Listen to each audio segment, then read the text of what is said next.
It's similar to chess, but played on a hexagonal board.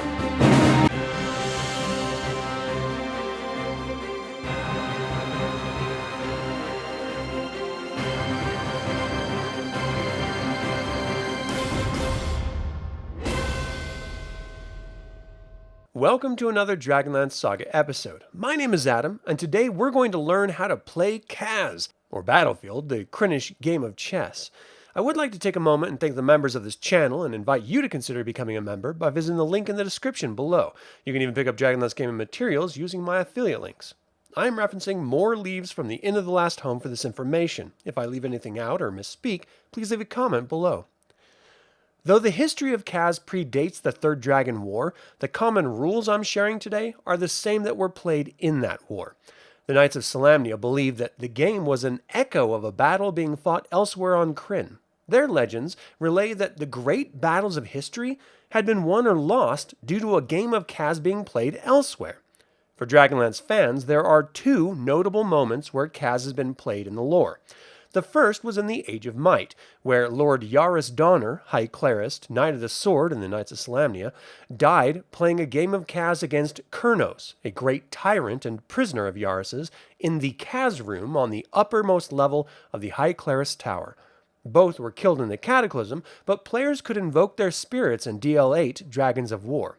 In fact, it was Yaris's famed commander Lord Verkus, Knight of the Rose, who was known as the 33rd Piece, or Shield, which will be explained later. The second was in the Age of Mortals, with Lord Ausric Krell, the Death Knight who famously played Khas opposite Rise Mason at Storm's Keep, while Eric Ericus's soul was transformed into a Khas piece. The game of Khas has been referenced since Advanced Dungeons & Dragons 1st edition, but was never fully detailed until the source book, More Leaves from the Inn of the Last Home, was released in June of 2000 by Wizards of the Coast. Before I explain the rules of Khas, I think it's important to understand the game board. Again, this is played on a hexagonal game board which features three colors to represent the three pillars of Krynn. White is the color of good, red is the color of balance, and black is the color of evil, with no color being adjacent to itself. Much like the campaign setting itself, Khas is designed to have the armies of evil face off against the armies of good. The good army begins play on the side with the white hexagon space, and the evil army begins play on the side with the black hexagon space. There is a red hexagonal space in the center, and while the text references a hexagonal board with 5 spaces to a side, the artwork showcases 6 to a side, so I will be using my own custom designed board and pieces in this video that is inspired by the art.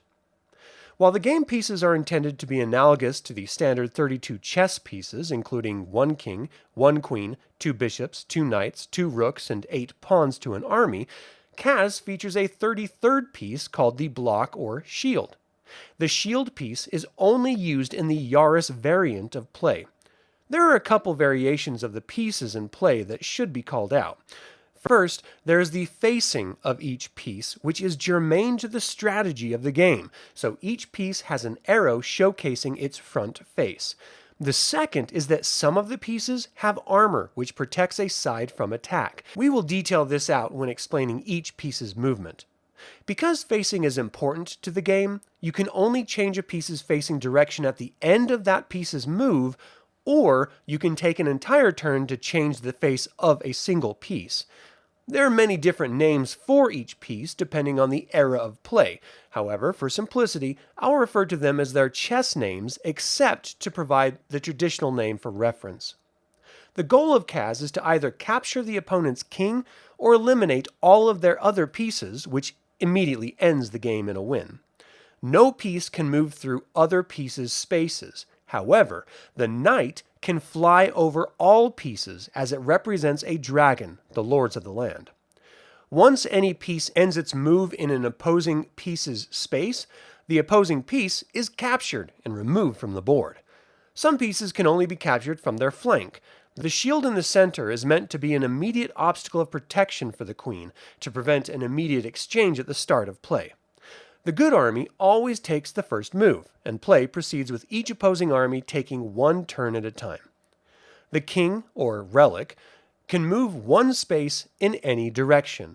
It is armored on the front and back, protecting it from capture in those directions. It can only be captured from one of its 4 flanking sides. The king may take a hiding move if it or an adjacent rook have not moved during the game. Hiding exchanges the king's place with the rook. The queen, or guardians of the gods, can move in any direction for any number of unoccupied spaces. It's also armored in the front and back, protecting it from capture. It can only be captured from one of its 4 flanks. When captured, it must be placed back on the board in any open space of the opponent's choice. There is a modern variation where the queen remains captured off the board. The rook or fortress can move forward or backward any number of spaces, or 1 space to any of its flanking spaces. The knight or worm can move 2 spaces, flying over all obstacles, then 1 space diagonally. Alternatively, it can move 1 space in any direction, then 2 diagonally.